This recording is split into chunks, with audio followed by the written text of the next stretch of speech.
of course, we know not every movie is doing well, and not every established franchise is doing well in the box office. Right now, this summer, we've got some great films out there. Of course, Mission Impossible is doing pretty good. Lilo and Stitch is doing very well. And there's some more films that are going to be coming out this summer as well that are going to contend for the top of the box office and trying to make that money, them dollar bills, y'all. One of those films is part of a franchise, and to me, it is the closest thing to the Fast and Furious franchise without being Fast and Furious. And yes, I'm talking about the Jurassic Park franchise. To me, it's kind of jumped the shark at this point. So Jurassic World, which has Scarlett Johansson in it, who I really enjoy watching, it does not look like a good film. In fact, if you have seen the trailer, great. If you haven't, before you do, I would recommend going and checking out Third Railify's Off the Rails. I go on that show every Saturday night at 10 p.m. Eastern Time, and myself, Arza Chats, and Killer Mike, along with Third Railify, Sean Third Railify, the four of us broke down the trailer for this and really broke it apart in such a way that I don't know if anybody wants to go see it, which isn't entirely true. I know people are going to go to the box office and they are going to go see this, and it's going to do pretty good. But I don't know if it's going to do the numbers that they think it's going to do, or they're hoping that it's going to do, or that they need it to do. Ultimately, if you're not aware, the movie is, hey, you remember that island with all the dinosaurs and everything? There's actually another island with worse dinosaurs, and it's dangerous, but we need you to get something from over there. And to help you out, here's 5'4" Scarlett Johansson. And she's going to navigate and protect the scientist guy and everything. To me, again, or to us that were looking at the trailer, it's another one of those strong female leads. And the only way that they know how to write those nowadays is to demasculate the male lead. We're seeing that right now, potentially in the Fantastic Four film that's coming out, based off of what we've been hearing from Pedro Pascal, some of the executive producers, and other folks working on the film.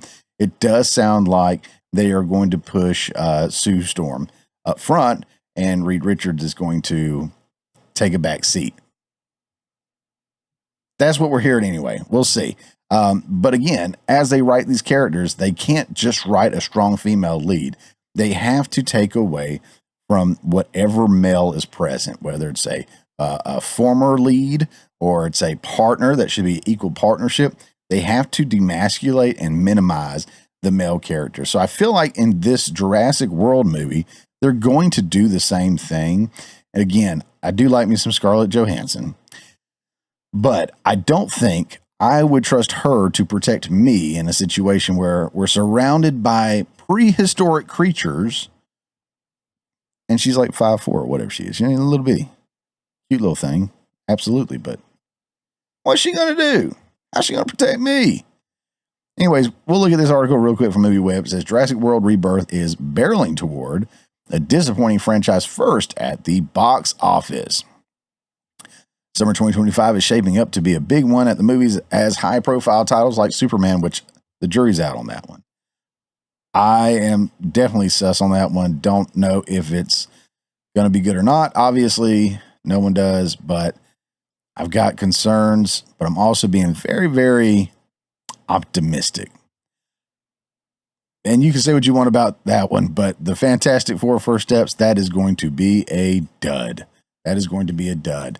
Then you got How to Train Your Dragon, Lilo and Stitch. Of course, we talked about it a second ago, which is already emerged as a major player, but one contender is Jurassic World Rebirth. Earlier this year, Jurassic World Rebirth was voted 2025's most anticipated summer movie by Fandango users. While that doesn't guarantee a box office victory, it is a good indicator of where audiences' interest was. The Jurassic franchise has long been a favorite at the box office as audiences seemingly can't get enough of dinosaurs. Given the past films in the franchise, Jurassic World Rebirth is a $1 billion movie. Even though Universal Pictures is counting on a big turnout this 4th of July weekend, Jurassic World Rebirth might not be the surefire hit many anticipate.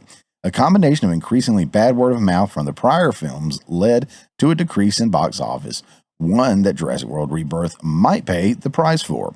looking at the history of the Jurassic franchise shows a moment where the series failed and history might repeat itself. Again, it's just, hey, here's a strong female woman. She's going to protect the little weak scientist guy who's, a foot taller than her, and he's built right too. And they got these prehistoric creatures that are on this whole other island we've never heard about. Look, it's not that people are fascinated by dinosaurs. They have faith in the property because of where it came from. The books originally, of course, and then Steven Spielberg. The attention to detail. When you look at the computer graphic images, the CGI back in the day, just mind-blowing, phenomenal stuff that was going on there. And of course, it was all based off of fantastic storytelling and world building. You had to build out this world and make it believable. I saw the first and the second one. I hadn't seen anything beyond that. Even the Chris Pratt stuff, and I do like me some Chris Pratt, but I hadn't seen that either. Again, it's just a more of the tired same retread, like Fast and Furious. This is what they're doing. Let's just amp it up on the next one, amp it up on the next one, amp it up on the next one, even if there's no more story to tell. One of my favorite little franchises of horror is the House of a Thousand Corpses trilogy. You had House of a Thousand Corpses, which was great, and then you had The Devil's Rejects, which was a completely different film within that franchise, and the story ended. Boom, done. But then they came back and did Three from Hell. Never should have done that movie, in my opinion. Didn't have a need for it. The story was over with. All the characters had a great closing. It was fantastic. Hollywood doesn't understand that. They want to just milk it until they kill it. Look at Star Wars. Look at what Disney Marvel is doing to all of their characters and all the series. And of course, they're taking all the liberties and changing the race and gender and sexual orientation and all this other crap too. When are they going to learn? The reboots, the sequels, the remakes, the retellings, all this crap, just stop.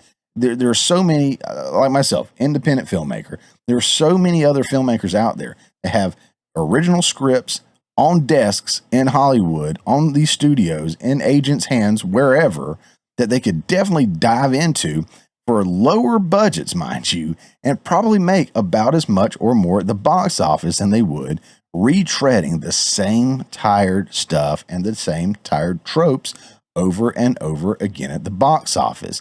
Guys, let me know in the comments what you think. Are you going to go see Jurassic World Rebirth? What are you going to go see in the theaters this year? Is it going to be the Fantastic Four? Is it going to be Superman? Is it going to be something else? Or are you just completely done with trusting them and just wait till it comes on one of the streaming platforms that you're probably already paying for anyway? So you're not out anything. Let me know in the comments down below. Don't forget to like, share, subscribe, follow, all that fun stuff. And guys, we'll see you on the next one.